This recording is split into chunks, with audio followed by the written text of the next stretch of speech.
সেটা তো আমরা শরীফ ওসমান হাদি যে মৃত্যু ঘটনা সেটাতে স্পষ্ট দেখেছি যে তার গ্রুপের মধ্যে অনুপ্রবেশ করেছিল আওয়ামী লীগের লোকেরা।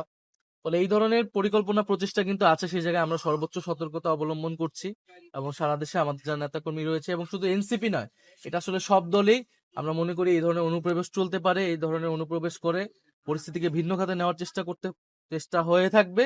সেজন্য যাতে সব দল সব নেতারাই যাতে এটা সতর্ক অবস্থান গ্রহণ করে।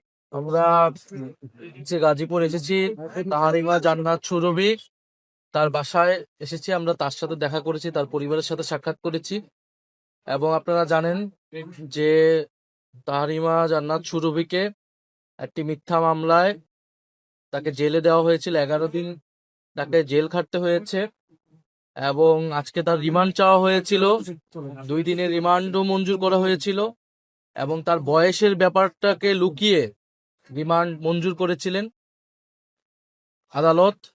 এবং পরবর্তীতে সোশ্যাল মিডিয়া সহ আমাদের যারা জুলাই গণ অভ্যুত্থানের নেতাকর্মীরা রয়েছেন তারা এই বিষয়ে সরব প্রতিবাদ করেছেন।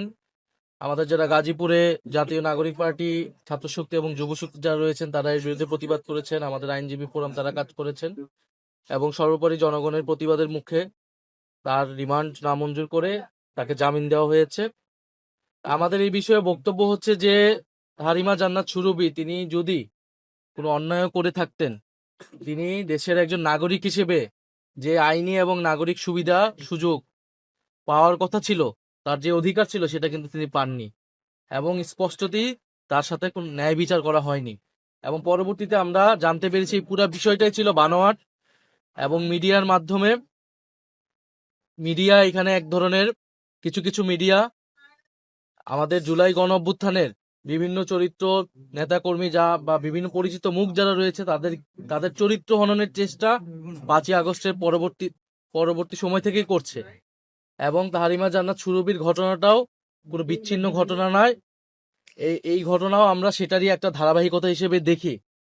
আমরা এর আগে হবিগঞ্জেও দেখেছি যে জুলাই গণ অভ্যুত্থানের এক নেতাকে গ্রেফতার করা হয়েছে, ছাত্র নেতাকে।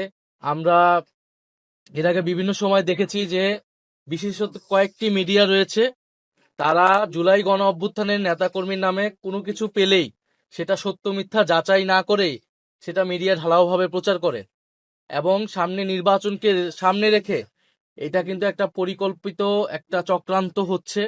জুলাই গণ অভ্যুত্থানের নেতাকর্মীদেরকে সারা দেশে চাঁদাবাজ দুর্নীতিবাজ হিসেবে চিত্রিত করার জন্যই এই ধরনের মিডিয়া দ্বারা পরিকল্পনা করা হচ্ছে। এবং এটা কিন্তু বাংলাদেশের জনগণ জানে 5ই আগস্টের পরে কারা চাঁদাবাজি করেছে, কারা দুর্নীতি করেছে, কারা জমি দখল করেছে।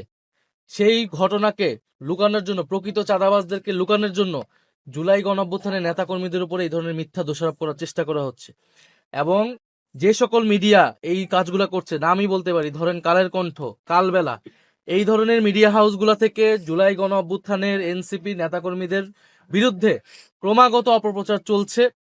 এবং এই মিডিয়াগুলা কারা পরিচালনা করছে, তাদের মালিক, তাদের সম্পাদকদের কারা বসিয়েছে 5ই আগস্টের পরে, এটাও কিন্তু বাংলাদেশের মানুষ জানে। ফলে আমরা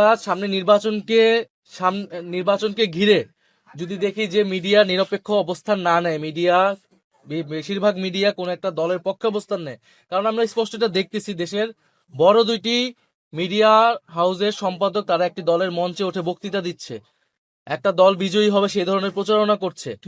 একটা মিথ্যা জরিপ ছেড়ে এক ধরনের পরিস্থিতি তৈরি করা হচ্ছে যে নির্বাচনে যেই কারচুপি হবে, নির্বাচনে যেই ভোট ডাকাতি হওয়ার পরিকল্পনা করা হচ্ছে, সেটাকে যাতে সেই ফলাফলকে যাতে বৈধ হিসেবে দেওয়া ঘোষণা করতে পারে, এই ধরনের একটা পরিবেশ তৈরি করা হচ্ছে, বৈধতা আদায় করা হচ্ছে মিডিয়ার মাধ্যমে।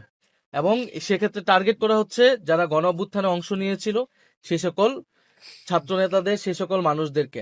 আমরা স্পষ্টভাবে বলতে চাই, এ ধরনের পরিকল্পনা যারা করতেছে তারা সফল হবে না। এবং মিডিয়ার ভাইদের প্রতি আমাদের অনুরোধ থাকবে, সাংবাদিক ভাইদের প্রতি অনুরোধ থাকবে, মিডিয়া হাউসের প্রতি অনুরোধ থাকবে, আপনারা নিরপেক্ষ অবস্থান নিন, আপনারা সত্যটা প্রচার করুন এবং বাংলাদেশের নাগরিকরা, জুলাই গণ অভ্যুত্থানের নেতাকর্মীরা যাতে আইন, আদালত, পুলিশ প্রশাসন সব জায়গায় একটা ন্যায় বিচার পায়। আমরা কোনো অতিরিক্ত সুযোগ সুবিধা চাই না, আমরা চাই সবার সাথে যাতে ন্যায় বিচারটা করা হয়। সে গণ অভ্যুত্থানে অংশগ্রহণ করছে দেখে তার প্রতি যাতে কোনো বিষেধাজ্ঞার না করা হয়, প্রশাসন যাতে তার বিরুদ্ধে কোনো অবস্থান না নেয়।